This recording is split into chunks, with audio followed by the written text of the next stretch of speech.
বন্ধুরা, আমি সুমনা চলে এসেছি আমার ইউটিউব চ্যানেল কখনো সখনোতে। আজকে আমার রেসিপির ঝুলি থেকে একটা খুব সহজ সরল রেসিপি নিয়ে।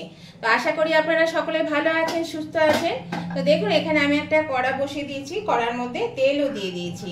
তো এই তেলটা গরম হয়ে গেছে, তেলের মধ্যে আমি দিয়ে দেব এখানে বেশ কিছুটা, এই বাটিটার এক বাটি পেঁয়াজ। এই যে এক বাটি পেঁয়াজ আমি একটু মোটা মোটা করে লম্বা লম্বা করে কেটে নিয়েছি। এই পেঁয়াজটা আমি এর মধ্যে দিয়ে দেবো। আঁচটাকে আমি একটু কমিয়ে দিলাম। প্রথমে আমি এই পেঁয়াজটাকে একটু ভেজে নেব।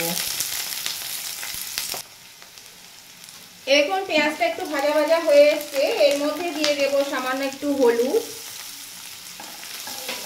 দিয়ে দেব একটু হাফ চামচ লাল লঙ্কার গুঁড়ো, আর একটু পরিমাণ মতো নুন,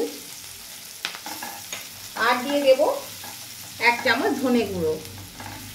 এটা দিয়েও আমি এই মশলাটা একটু ভেজে নেব, পেঁয়াজটা ভেজে নেব। এর মধ্যে দিয়ে দিচ্ছি সামান্য একটু জল, যাতে মশলাটা পুড়ে না যায়। 2 চামচ মতো জল দিয়ে দিলাম। এটা দিয়ে আমি 1 মিনিট মতো একটু নাড়াচাড়া করে নেব। এরকম বন্ধুরা 1 মিনিট হয়ে গেছে। এবার আমি এর মধ্যে এটা ভালো করে কষিয়ে নিয়েছি। এখানে নিয়েছি আমি 200 গ্রাম চিংড়ি মাছ, ছাড়ানোর পরে এরকম দাঁড়িয়েছে। তো এই চিংড়ি মাছটা আমি এর মধ্যে দিয়ে দেব। চিংড়ি মাছটা দিয়ে আমি এবার এটা নাড়াচাড়া করে নেব। আর দিয়ে দেব এখানে ভাজা জিরে গুঁড়ো, হাফ চামচ ভাজা জিরে গুঁড়ো দিয়ে দিলাম। এবার আমি এটা দিয়েও একটু বেশ ভালো করে নাড়াচাড়া করে মাছটা একটু ভাজা ভাজা করে নেব। এই দেখুন বন্ধুরা, এটা কিন্তু বেশ ভালো করে কষানো হয়ে গেছে। চিংড়ি মাছটাও কিন্তু বেশ একটু ভাজা ভাজা হয়ে এসছে। তো এবার আমি এর মধ্যে দেব এখানে করলাকে আমি এইভাবে কেটে রেখেছি ঝিরিঝিরি করে। এই করলাটা আমি দিয়ে দেবো এর মধ্যে। এই রেসিপিটা খেতে কিন্তু দারুণ লাগে, রান্নাটা খুবই ভালো লাগে। করলা দিয়ে চিংড়ি মাছ দিয়ে করলা ভাজা।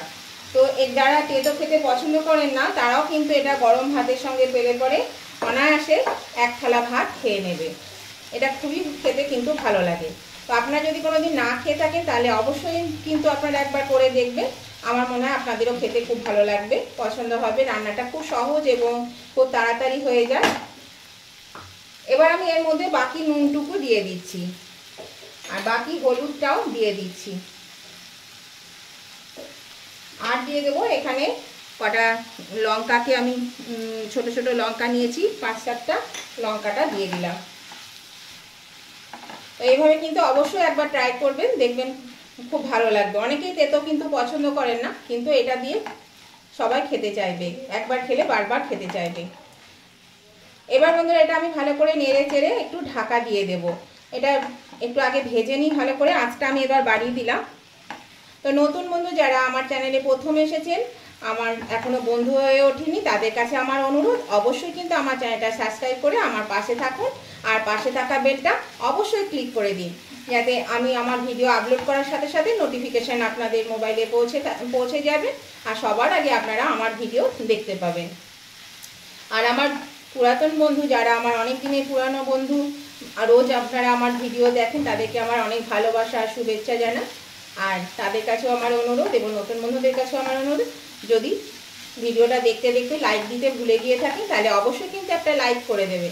আপনাদের একটা লাইক আমাকে এগিয়ে নিয়ে যেতে অনেকটা সাহায্য করে। আর আজকের এই ছোট্ট রেসিপিটা আপনাদের কেমন লেগেছে সেটা জানাতে কমেন্ট করতে ভুলবেন না। অবশ্যই কিন্তু কমেন্ট করে জানাবেন। আপনাদের সুন্দর সুন্দর মিষ্টি মিষ্টি কমেন্টগুলো আমাকে পরবর্তী রেসিপি বানাতে অনেকটা উৎসাহিত করে। আর এই রেসিপিটা আপনাদের বন্ধু বান্ধব, আত্মীয় স্বজন সকলের কাছে যাতে পৌঁছে যায়, তার জন্য কী করবেন, প্রচুর পরিমাণে কিন্তু শেয়ার করে দিন, তাহলে সবার কাছেই রেসিপিটা কিন্তু পৌঁছে যাবে। তো দেখুন বন্ধুরা, এভাবে আমি কিন্তু একটু ভেজে নিচ্ছি করলাটাকে আগে।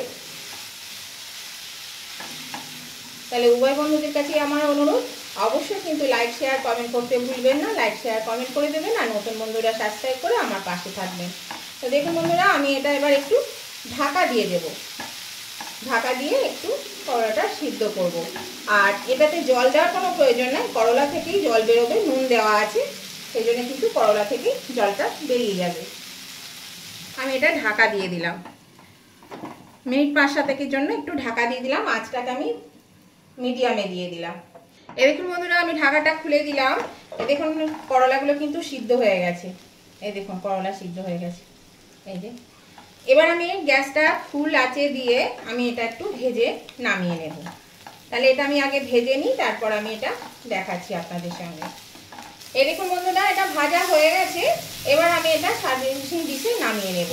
তো আমি এটা তুলে নিই, গ্যাসটা অফ করে দিচ্ছি।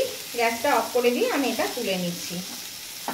এই দেখুন বন্ধুরা, আমি নামিয়ে নিয়েছি, এটা হয়ে গেছে। আর এটা কিন্তু অবশ্যই একবার করে খেয়ে দেখবেন। যারা তেতো পছন্দ করেন না তারাও কিন্তু এটা বারবার খেতে চাইবেন। এটা খেতে কিন্তু খুবই ভালো লাগে গরম ভাতের সঙ্গে।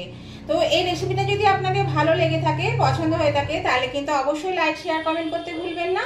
আর নতুন বন্ধুরা অবশ্যই আমার চ্যানেলটাকে সাবস্ক্রাইব করে আমার পাশে থাকবেন, আর পাশে থাকা বেলটা অবশ্যই ক্লিক করে দেবেন। তাহলে আমি যখনই ভিডিও আপলোড করবো সাথে সাথে নোটিফিকেশন আপনাদের মোবাইলে পৌঁছে যাবে, আর সবার আগে আপনারা দেখতে পাবেন। তো আজকের মতন আমি ভিডিওটা এখানেই শেষ করছি। আবার নতুন ধরনের ভিডিও নিয়ে চলে আসবো। ততদিন আপনারা ভালো থাকুন, সুস্থ থাকুন। Tata, bye bye.